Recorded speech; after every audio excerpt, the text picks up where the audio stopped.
ಪರಮಾತ್ಮನೇ ಸತತಮೇಕರೂಪಿಣೇ ದಶರೂಪಿಣೇ ಶತಸಹಸ್ರರೂಪಿಣೇ ಅವಿಕಾರಿಣೇ ಸ್ಫುಟಮನಂತರೂಪಿಣೇ ಸುಖಜಿತ್ ಸಮಸ್ತತನವೇ ನಮೋ ನಮಃ. ತಪೋವಿದ್ಯಾವಿರಕ್ತ್ಯಾದಿ ಸದ್ಗುಣೌಘಾಕರಾನಹಂ ವಾದಿರಾಜಗುರುನ್ ವಂದೇ ಹಯಗ್ರೀವದಯಾಶ್ರಯಾನ್. ಶ್ರೀ ಗುರುಭ್ಯೋ ನಮಃ. ಹರಿ ಓಂ. ನಿನ್ನೆ ದಿನ ಕೃಷ್ಣಾವತಾರದ ವರ್ಣನೆ ಇರುವಂತಹ ಮೊದಲ ಶ್ಲೋಕವನ್ನು ದಶಾವತಾರ ಸ್ತುತಿಯ ಅರ್ಥಚಿಂತನದಲ್ಲಿ ನಾವು ತಿಳಿದುಕೊಂಡಿದ್ದೇವೆ. ಭಗವಂತ ವೃಂದಾವನದಲ್ಲಿ ಹೇಗೆ ಶಿಷ್ಟ ಜನರ ಸಂರಕ್ಷಣ, ದುಷ್ಟ ಜನರ ಸಂಹಾರ ಇದನ್ನು ಮಾಡುತ್ತಾ ತನ್ನ ತುಂಟತನವನ್ನು ತೋರಿಸ್ತಾ ಇದ್ದಾನೆ. ಲೋಕೋತ್ತರವಾದ ಲಾವಣ್ಯವುಳ್ಳವನಾಗಿ ಹೇಗೆ ಗೋಪಾಲನಾಗಿ ಭಗವಂತ ಅಲ್ಲಿ ಇದ್ದಾನೆ ಎಂಬುದರ ವರ್ಣನೆಯನ್ನು 23ನೆಯ ಶ್ಲೋಕ ನಮಗೆ ತಿಳಿಸಿತು.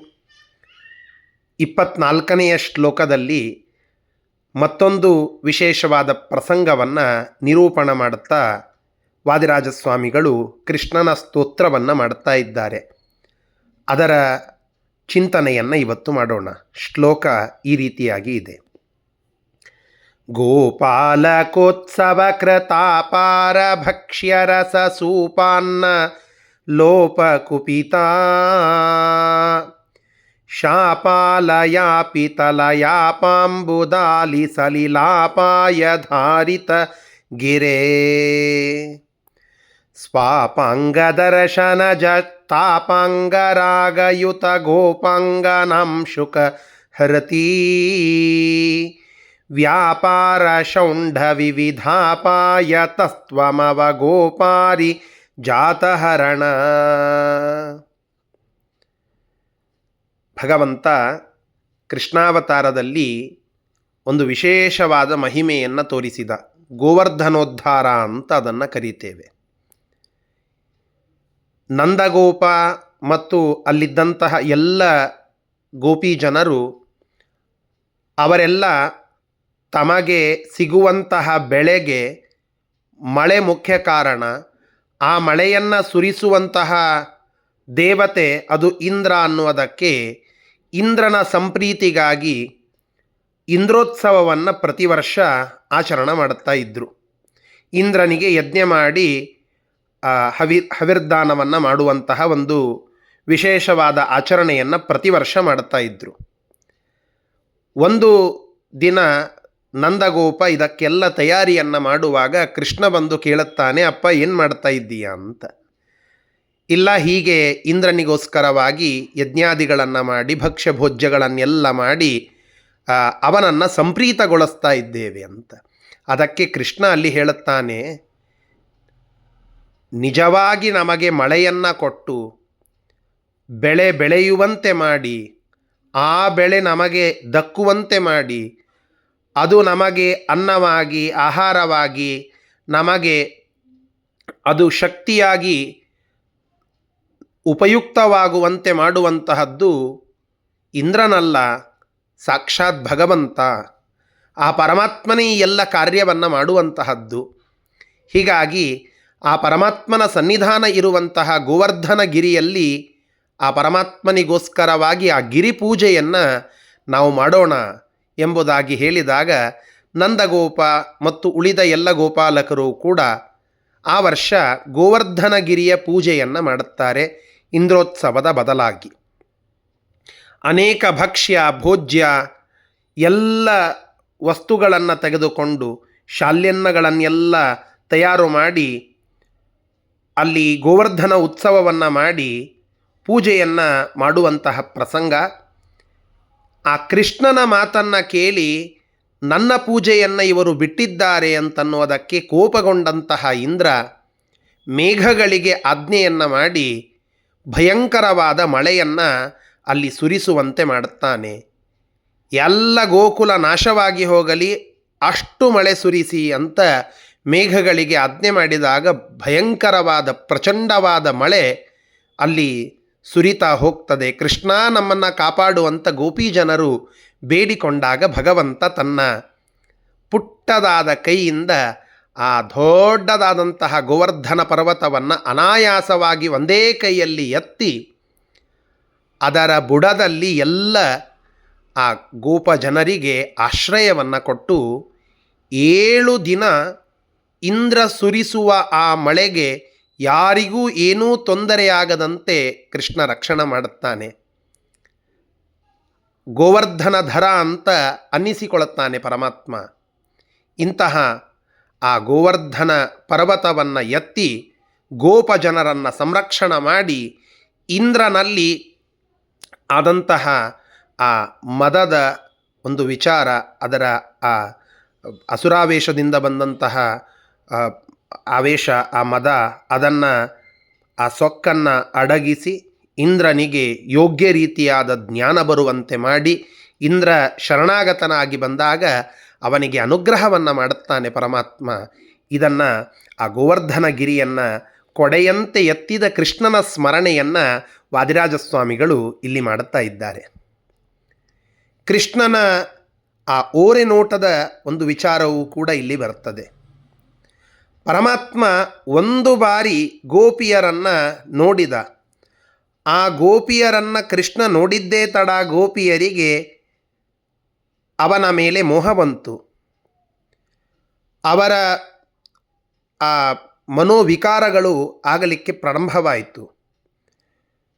ಅವರು ಮೈಗೆ ಹಚ್ಚಿಕೊಂಡಂತಹ ಚಂದನ, ಕುಂಕುಮ ಇತ್ಯಾದಿಗಳು ಸ್ನಾನಕ್ಕೆ ಇಳಿದೊಡನೆ ಅದು ಸೀರೆಗಳನ್ನು ಕದ್ದು ಅದು ಆ ಮೈಗೆ ಹಚ್ಚಿಕೊಂಡಂತಹ ಗಂಧ ಕುಂಕುಮಗಳು ಇನ್ನೂ ನೀರಿನಲ್ಲಿ ಇಳಿಯುವುದಕ್ಕೆ ಮುಂಚೆಯೇ ಅವರೆಲ್ಲರ ವಸ್ತ್ರಗಳನ್ನು ಕದ್ದುಕೊಂಡು ಹೋಗಿ ಆ ಕಾತ್ಯಾಯಿನಿ ವ್ರತವನ್ನು ಮಾಡ್ತಾ ಇದ್ದಂತಹ ಗೋಪಿ ಜನರಿಗೆ ಬುದ್ಧಿ ಕಲಿಸಿ ವಿವಸ್ತ್ರರಾಗಿ ಸ್ನಾನವನ್ನು ಮಾಡತಕ್ಕದ್ದಲ್ಲ ಅಂತನ್ನುವ ಸಂದೇಶವನ್ನು ಕೊಟ್ಟು ಮತ್ತೆ ಭಕ್ತಿಯಿಂದ ಶರಣಾಗತರಾಗಿ ಕೃಷ್ಣ ನೀನು ಹೇಳಿದಂತೆ ಮಾಡುತ್ತೇವೆ ಅಂತ ಹೇಳಿದಾಗ ಆ ವಸ್ತ್ರಗಳನ್ನು ಅವರಿಗೆ ಇತ್ತು ದೊಡ್ಡ ಸಂದೇಶವನ್ನು ಕೊಟ್ಟಿದ್ದಾನೆ. ನಾರೇರು ನಾವೆಲ್ಲ ನೀರಿಗೆ ಹೋಗುವಾಗ ದಾರಿಯೋಳಡ್ಡ ಗಟ್ಟಿ ಬಾರೆಂದು ಕರೆದ ಕೃಷ್ಣ ಬಾರೋ ನಮ್ಮ ಮನೆಗೆ. ನಾರೇರು ಬಿಚ್ಚಿಟ್ಟ ಸೀರೆಗಳನ್ನೇ ಕದ್ದು ಮೇರೆ ನಿಲ್ಲದೆ ಕರ ತೋರೆಂದ ಶ್ರೀ ಕೃಷ್ಣ ಬಾರೋ ನಮ್ಮ ಮನೆಗೆ. ಗೋಪಾಲ ಕೃಷ್ಣ ಬಾರೋ ನಮ್ಮ ಮನೆಗೆ. ಈ ಹಾಡನ್ನು ನಾವು ಕೇಳುತ್ತೇವಲ್ಲ, ಅಲ್ಲಿ ಆ ದಾಸರು ಹೇಳುವಂತಹ ಆ ವಿಶೇಷವಾದಂತಹ ನುಡಿಯಲ್ಲಿ ಈ ಭಾವ ಬರ್ತದೆ. ಅಂತಹ ಗೋಪಿ ಜನರು ಕೃಷ್ಣನ ಮೇಲೆ ಮೋಹಗೊಂಡು ಅವನನ್ನು ಪಡೆಯುವುದಕ್ಕೆ ವ್ರತ ಮಾಡಿದಾಗ ಅಲ್ಲಿ ತನ್ನ ತುಂಟಾಟವನ್ನೂ ತೋರಿದ, ಶಾಸ್ತ್ರ ಸಂದೇಶವನ್ನೂ ತೋರಿದ ಇಂತಹ ಕೃಷ್ಣನ ಬಾಲಲೀಲೆಗಳನ್ನು ಇಲ್ಲಿ ವರ್ಣನೆ ಮಾಡುತ್ತಾ ಇದ್ದಾರೆ. ಆ ಗೋಪಾಲಕರು ಗೊಲ್ಲರ ಶತ್ರುಗಳಾಗಿರ್ತಕ್ಕಂತಹ ಅನೇಕ ಜನ ಅಲ್ಲಿಗೆ ಬಂದಿದ್ದರು. ಆ ಎಲ್ಲ ಆ ಗೋಪ ಜನರ ಶತ್ರು ಸಮುದಾಯವನ್ನು ನಾಶ ಮಾಡಿದಂಥವ ಅನ್ನುವ ಒಂದು ವಿಶೇಷಣವನ್ನು ಕೃಷ್ಣನಿಗೆ ತಿಳಿಸ್ತಾ ಇಂತಹ ಅವರೆಲ್ಲರ ಭಾರೀಯಾದಂತಹ ಸಮಸ್ಯೆಗಳನ್ನು ನಿವಾರಣೆ ಮಾಡಿದಂತಹ, ನಾನಾ ವಿಧದ ಅಪಾಯಗಳನ್ನು ನಿವಾರಣೆ ಮಾಡಿದಂತಹ ಹೇ ಕೃಷ್ಣನೇ, ನಮಗೆ ಬರುವ ಇಂತಹ ಅನೇಕ ವಿಧದ ಅಪಾಯಗಳನ್ನು ಕೂಡ ನೀನು ಅವುಗಳಿಂದ ನಮ್ಮನ್ನು ಪಾರು ಮಾಡಿ ರಕ್ಷಣೆ ಮಾಡು. ನಿನಗೆ ನಾನು ಪ್ರಾರ್ಥನೆ ಮಾಡುತ್ತಾ ಇದ್ದೇನೆ. ಹೇಗೆ ಗೋವರ್ಧನೋದ್ಧಾರ, ಗೋಪಿ ವಸ್ತ್ರಾಪಹಾರ ಇವೆಲ್ಲವನ್ನು ಕೃಷ್ಣ ನೀನು ಮಾಡಿ ಅವರೆಲ್ಲರಿಗೆ ಯೋಗ್ಯವಾದ ರೀತಿಯಲ್ಲಿ ರಕ್ಷಣವನ್ನು ನೀಡಿದೆಯೋ ಅಂತಹ ಭಕ್ತನಾದ ನನ್ನನ್ನೂ ಕೂಡ ಅಪಾಯಗಳಿಂದ ರಕ್ಷಿಸು ಎಂಬುವ ಪ್ರಾರ್ಥನೆಯನ್ನು ಇಲ್ಲಿ ಮಾಡುತ್ತಾ ಇದ್ದಾರೆ. ಇದರ ಶಬ್ದಶಃ ಅರ್ಥವನ್ನು ಈಗ ತಿಳಿಯೋಣ. ಗೋಪಾಲಕೋತ್ಸವ, ಗೋಪಾಲಕರು, ನಂದಗೋಪ ಮೊದಲಾದಂತಹ ಎಲ್ಲ ಗೋಪಿ ಜನರು ಗೋಪಾಲಕರು. ಉತ್ಸವಕೃತ, ಇಂದ್ರನ ಉತ್ಸವಕ್ಕಾಗಿ, ಇಂದ್ರನ ಆರಾಧನೆಗಾಗಿ ಅಲ್ಲಿ ತಯಾರಿಸಿ ಇಟ್ಟಂತಹ ಕೃತ ತಯಾರಿಸಿಟ್ಟಂತಹ ಏನು ಅಪಾರ ಭಕ್ಷ್ಯ ರಸ ಸೂಪಾನ್ನ, ಅಪಾರವಾದಂತಹ ಭಾರೀಯಾದಂತಹ ಭಕ್ಷ್ಯ ಭೋಜ್ಯ ರಸ ಸೂಪ ಅನ್ನ ಇವೆಲ್ಲವುಗಳು ಲೋಪ, ಇವೆಲ್ಲವುಗಳು ಆ ಇಂದ್ರನಿಗೆ ಸಿಗದಂತೆ ಲೋಪವಾದಾಗ, ಆ ಲೋಪವಾದ ಸಂದರ್ಭಕ್ಕೆ ಕುಪಿತ, ಸಿಟ್ಟಿಗೆ ಬಂದಂತಹ ಕುಪಿತನಾದಂತಹ ಆಶಾಪಾಲ, ಆಶಾ ಅಂದರೆ ದಿಕ್ಕು ಅಂತರ್ಥ, ದಿಕ್ಪಾಲಕನಾದಂತಹ ಆಶಾಪಾಲನಾದ ಇಂದ್ರ, ಗೋಪಾಲಕೋತ್ಸವ ಕೃತಾಪಾರ ಭಕ್ಷ್ಯ ರಸಸೂಪಾನ್ನ ಲೋಪ ಕುಪಿತಾಶಾಪಾಲ ಅಂದರೆ ಆ ಇಂದ್ರ. ಆ ಇಂದ್ರ ಯಾಪಿತ ಕಳುಹಿಸಿದಂತಹ, ಲಯಾಪ ಪ್ರಳಯಕ್ಕೆ ಯೋಗ್ಯವಾದ, ಅಲ್ಲಿ ಇಂದ್ರ ಸುರಿಸಿದ ಮಳೆ, ಆ ಮೇಘಗಳು ಸುರಿಸುವಂತಹ ಮಳೆ ಅದು ಪ್ರಳಯಾಂತಕವಾದಂತಹ ವೃಷ್ಟಿಯಾಗಿತ್ತು ಅಂತ ಸೂಚನೆ. ಲಯಾಪ ಪ್ರಳಯ ಕಾಲದಂತೆ ಭಯಂಕರವಾದ ನೀರನ್ನು ಸುರಿಸುವಂತಹ, ಅಂಬುದಾಲಿ ಮೇಘಗಳು, ಅವುಗಳ ಗುಂಪು, ಆಲಿ ಅಂದರೆ ಸಮೂಹ, ಅಂಬುದ ಅಂದರೆ ಮೇಘಗಳು, ಅಂಬುದಾಲಿ ಮೇಘ ಸಮುದಾಯದ, ಸಲೀಲ ಅಪಾಯ ಅಲ್ಲಿಂದ ಬರುವಂತಹ ನೀರಿನ ಅಪಾಯ, ಆ ಜಲಪ್ರವಾಹದ ಆ ಸಲೀಲವನ್ನು ಅಪಾಯ, ಅದರಿಂದ ನಮ್ಮನ್ನು ಪಾರು ಮಾಡುವುದಕ್ಕೆ ಪರಿಹಾರಕ್ಕಾಗಿ ಧಾರಿತಗಿರೆ, ಆ ಗೋಪ ಜನರು ಹಾಗೆ ಅಪಾಯಕ್ಕೆ ಸಿಲುಕಿಕೊಂಡಾಗ, ಕೃಷ್ಣ ನಿನ್ನನ್ನು ಹೊರತು ನಮಗೆ ಬೇರೆ ಗತಿ ಇಲ್ಲ, ನಿನ್ನ ಹೊರತು ನಾ ಬೇರೆ ಕಾಣೆ ದಯಸಿಂಧು ಅಂತನ್ನುವ ಪ್ರಾರ್ಥನೆಯನ್ನು ಮಾಡಿದಾಗ, ಅಲ್ಲಿ ಧಾರಿತಗಿರೆ ಗೋವರ್ಧನಗಿರಿಯನ್ನು ತನ್ನ ಕೈಯಿಂದ ಎತ್ತಿ ಹಿಡಿದಂತಹ ಸ್ವಾಪಾಂಗ ದರ್ಶನಜ ಇಂತಹ ಕೃಷ್ಣ ಅಂತ ಅಲ್ಲಿಗೆ ಆ ಗೋವರ್ಧನೋದ್ಧಾರದ ಪ್ರಸಂಗವನ್ನು ನಿರೂಪಣ ಮಾಡಿ, ಮುಂದಿನ ಲೈನಿನಲ್ಲಿ ಸ್ವಾಪಾಂಗ ದರ್ಶನಜ ತಾಪಾಂಗ ರಾಗಯುತ, ಸ್ವಾಪಾಂಗ ದರ್ಶನಜ ನಿನ್ನ ಅಂದರೆ ಕೃಷ್ಣನ ಕಟಾಕ್ಷ ವೀಕ್ಷಣ ಮಾತ್ರದಿಂದ, ಅಪಾಂಗ ಅಂದರೆ ಕಣ್ಣು, ದರ್ಶನಜ ಅಂದರೆ ಕಣ್ಣಿನಿಂದ ನೋಡಲ್ಪಡುವ ದೃಷ್ಟಿಯಿಂದ ಹುಟ್ಟಿದ, ಅಲ್ಲಿ ಹುಟ್ಟಿದಂತಹ ತಾಪ, ಉಂಟಾದಂತಹ ತಾಪ ಅದರ ಶಮನಕ್ಕಾಗಿ ಅಂಗರಾಗಯುತ, ಅಂಗರಾಗಯುತ ಚಂದನ ಮೊದಲಾದಂತಹ ಪರಿಮಳ ದ್ರವ್ಯವನ್ನು ಮೈಗೆ ಅಂಟಿಸಿಕೊಂಡು ಹಚ್ಚಿಕೊಂಡು ಸ್ನಾನಕ್ಕೆ ಇಳಿಯುವ ಪ್ರಸಂಗದಲ್ಲಿ, ಕಾತ್ಯಾಯನಿ ವ್ರತದ ಪ್ರಸಂಗ, ಅವೆಲ್ಲ ಪರಿಮಳ ದ್ರವ್ಯಗಳನ್ನು ಮೈಗೆ ಹಚ್ಚಿಕೊಂಡು ಸ್ನಾನಕ್ಕೆ ಇಳಿದಂತಹ ಸಂದರ್ಭದಲ್ಲಿ ಅವುಗಳು ಇಳಿಯುವುದರೊಳಗೆ ಗೋಪಾಂಗನ ಅಂಶುಕ ಹೃತಿ, ಗೋಪಾಂಗನ ಗೋಪಿಕಾ ಸ್ತ್ರೀಯರ ಅಂಶುಕ ಹೃತಿ ವಸ್ತ್ರವನ್ನು ಅಪಹರಣ ಮಾಡಿದ, ವ್ಯಾಪಾರ ಶೌಂಡ ಅಂತಹ ಆ ವಸ್ತ್ರಾಪಹಾರದ ಕೆಲಸದಲ್ಲಿ ನಿಪುಣನಾದಂಥ, ಶೌಂಡ ಅಂದರೆ ನಿಪುಣನಾದಂತಹ ಹೇ ಕೃಷ್ಣನೇ ಅಂತನ್ನುವ ಅರ್ಥ. ಗೋಪ ಅರಿಜಾತ ಹರಣ, ಗೋಪ ಜನರ ಅಂದರೆ ಗೊಲ್ಲ ಜನರ ಶತ್ರು ಆಗಿರತಕ್ಕಂತಹ ರಾಕ್ಷಸರು ಯಾರ್ಯಾರಿದ್ರೋ ಅವರೆಲ್ಲರ ಹರಣ ನಾಶವನ್ನು ಮಾಡಿದ ಅಂತ ಇನ್ನೊಂದು ಅರ್ಥ. ಇಲ್ಲಿ ಈ ಒಂದು ಭಾಗಕ್ಕೆ ಇನ್ನೊಂದು ಅರ್ಥವನ್ನು ನಾವಿಲ್ಲಿ ತಿಳಿದುಕೊಳ್ಳಬಹುದು. ಗೋಪಾರಿಜಾತ ಹರಣ ಅಂತ ಇದೆ. ಗೋಪ ಪ್ಲಸ್ ಅರಿಜಾತ ಹರಣ ಅಂತ ಒಂದು ವಿಭಾಗವನ್ನು ನಾವು ಮಾಡಬಹುದು. ಅದರಂತೆ ಗೋ ಅನ್ನೋದಕ್ಕೆ ಅನೇಕ ಅರ್ಥಗಳು ಅಂತ ನಿನ್ನೆ ತಿಳಿದುಕೊಂಡಿದ್ದೆವು. ಗೋ ಅನ್ನೋದಕ್ಕೆ ಸ್ವರ್ಗ ಅಂತಲೂ ಒಂದು ಅರ್ಥ.